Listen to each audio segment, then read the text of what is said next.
નમસ્કાર દોસ્તો, શાંતિશ્રમ ન્યૂઝમાં આપનું સ્વાગત છે। દિયોદર પાસે શંકાસ્પદ યુરિયા ખાતરનો જથ્થો ઝડપાયો। એસઓજીની કાર્યવાહી। દિયોદર પોલીસ સ્ટેશન વિસ્તારમાં એસઓજી દ્વારા પેટ્રોલિંગ દરમિયાન શંકાસ્પદ યુરિયા ખાતરનો મોટો જથ્થો ઝડપી પાડવામાં આવ્યો।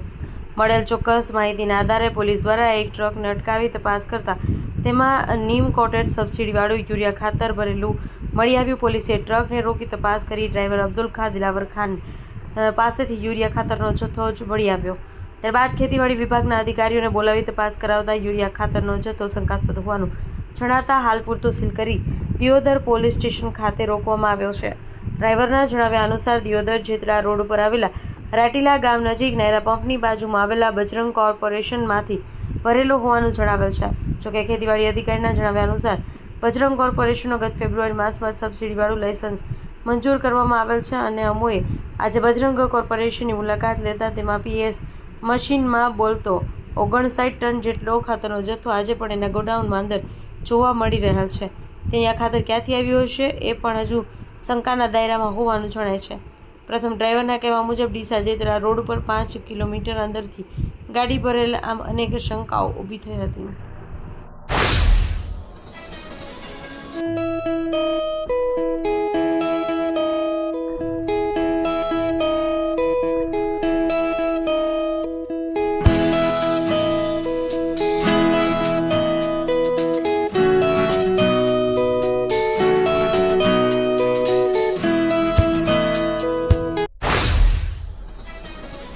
થરાદ તાલુકાના સૌરાખા ગામમાં નિર્માણાધીન આરોગ્ય કેન્દ્રના બાંધકામની ગુણવત્તાને લઈ વિવાદ સર્જાયો છે।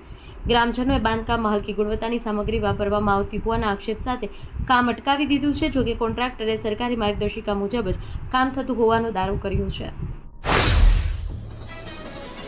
અમીરગઢ પોલીસે ફાગણવદ આઠમના પરંપરાગત મેળા દરમિયાન ડુંગરપુરી મંદિરે નેજુ ચડાવ્યું। આ પ્રસંગે ડુંગરપુરીજી મહારાજના મંદિરે ભાતીગઢ મેળાનું પણ આયોજન કરવામાં આવ્યું। પોલીસ સ્ટાફ અને જીઆરડી જવાનોએ ઢોલ નગારાના તાલે હર્ષોલ્લાસ સાથે નાચતા ગાતા મંદિરે પહોંચી વર્ષો જૂની પરંપરા નેજુ ચડાવવાની વિધિ પૂર્ણ કરી છે। પોલીસે મહારાજના આશીર્વાદ પણ લીધા હતા।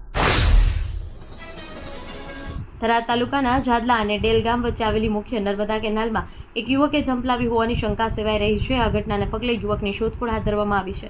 માહિતી મુજબ એક અજાણ્યા યુવકે કેનાલમાં છલાંગ લગાવી હોવાનું મનાય છે।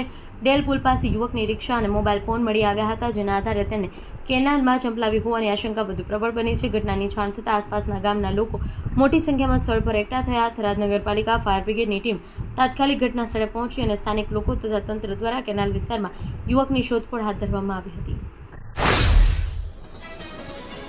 બનાસકાંઠા એલસીબી પાલનપુરે ડીસા શહેર દક્ષિણ પોલીસ સ્ટેશનમાં એક વસ્તી ફરાર આરોપીને ઝડપી પાડ્યો છે। પ્રોહિબિશન ગુનામાં વોન્ટેડ દુદુસી ઉર્ફે દુદુ ભાપનસી ભાગલાની રાજમંદિર 4 રસ્તા પાસેથી ધરપકડ કરવામાં આવી હતી।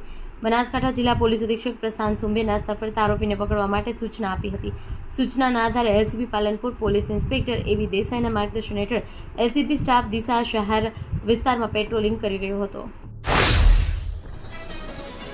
બનાસકાંઠાના કાંકરેજ તાલુકાના શિહોરી જિલ્લા પંચાયત સીટ ખાતે ભાજપ દ્વારા સંગઠનાત્મક સંવાદ બેઠક યોજાઈ। જિલ્લા ભાજપ પ્રમુખ કીર્તિસિંહ વાઘેલાના અધ્યક્ષસ્થાને બેઠકમાં સંગઠનને વધુ મજબૂત બનાવવા માટે જરૂરી માર્ગદર્શન આપવામાં આવ્યું। આ બેઠકમાં શિહોરી જિલ્લા પંચાયત સીટના કાર્યકરો, આગેવાનો, બૂથ પ્રમુખ, શક્તિ કેન્દ્રના સભ્યો તેમજ હોદ્દેદારો ઉપસ્થિત રહ્યા હતા।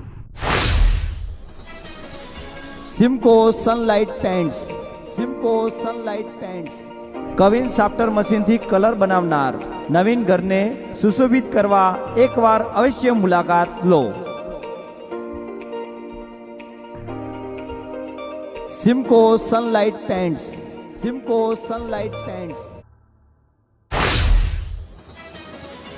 દાંતીવાડા તાલુકાના લાખણાસણ ગામે પશુપાલકો માટે વૈજ્ઞાનિક પશુપાલન અને એન્ટીબાયોટિક જાગૃતિ અંગે એક વિશેષ પરિસંવાદ યોજાયો। સરદાર કૃષિનગર સ્થિત પશુ ચિકિત્સા અને પશુપાલન મહાવિદ્યાલય કામધેનુ યુનિવર્સિટી દ્વારા આયોજિત આ કાર્યક્રમમાં 50થી વધુ પશુપાલકોએ ભાગ લીધો હતો। બનાસકાંઠા જિલ્લાના કાંકરેજ તાલુકામાંથી પસાર થતી સુજલામ સુફલામ કેનાલમાં પાણી છોડવામાં આવ્યું છે। ઉગોલી સહિતના વિસ્તારોમાં ખેડૂતોના આ નિર્ણયથી આનંદ છવાયો છે। આ વિસ્તારમાં ભૂગર્ભ જળસ્તર ઊંડા ગયા હોવાથી ખેડૂતોએ સિંચાઈ માટે મુશ્કેલી પડતી હતી। કેનાલમાં પાણી આવવાથી બોરવેલ રિચાર્જ થશે અને સિંચાઈ માટે પૂરતું પાણી ઉપલબ્ધ થશે। જોકે ખેડૂતોએ કેનાલની સફાઈ અંગે ચિંતા વ્યક્ત કરી છે। કેનાલમાં બાવળના ઝુંડ અને કચરો જમા થતો હોવાથી પાણીના પ્રવાહમાં અવરોધ ઊભો થઈ શકે છે. ખેડૂતોએ તાત્કાલ સફાઈની માંગ કરી છે. બનાસકાંઠાના ઓગળ તાલુકાના થરા નગરપાલિકા વજયગઢ વિસ્તારમાં ગટર લાઇનનું ગંદુ પાણી રહેણાંક વિસ્તારો, મોડલ સ્કૂલ અને પ્રાથમિક શાળા નજીક છોડવામાં આવી રહ્યું છે. આ વિસ્તારમાં ગંદા પાણીના નિકાલ માટે રિસાયકલિંગ સમ્પ હોવા છતાં સ્થિતિ સર્જાય છે, જેને કારણે સ્થાનિકોમાં રોગચાળાનો ભય ફેલાયો છે. થરાદ શહેરની પંચવટી સોસાયટીમાં છેલ્લા 2 વર્ષથી ગટર લાઇન ભરાઈ જવાની ગંભીર સમસ્યા પ્રવર્તી રહી છે. સ્થાનિકોના આક્ષેપ મુજબ આ અંગે નગરપાલિકામાં અનેકવાર રજૂઆતો કરવા છતાં કોઈ ઉકેલ આવ્યો નથી. આથી રોષે ભરાયેલા સ્થાનિકોએ ફરી એકવાર નગરપાલિકા કચેરીએ પહોંચી તાત્કાલિક નિરાકરણની માંગ કરી છે. બનાસકાંઠા જિલ્લાનું ડીસા શહેર દેશનું 7મું સૌથી ગરમ શહેર બન્યું છે. 11 માર્ચે અહીં મહત્તમ તાપમાન 40.7 ડિગ્રી સેલ્સિયસ નોંધાયું હતું. ડીસામાં સતત ઊંચા તાપમાનને કારણે બપોરના સમયે માર્ગો સુમસાન જોવા મળી રહ્યા છે. ગરમીનો પાર સતત ઊંચો જઈ રહ્યો હોવાથી વધતી ગરમીને કારણે ડીસા શહેર અને આસપાસના ગામડાના લોકો બપોરના સમયે બહાર જવાનું ટાળી રહ્યા છે. લોકોને સાવચેતી રાખવા અપીલ કરાઈ રહી છે.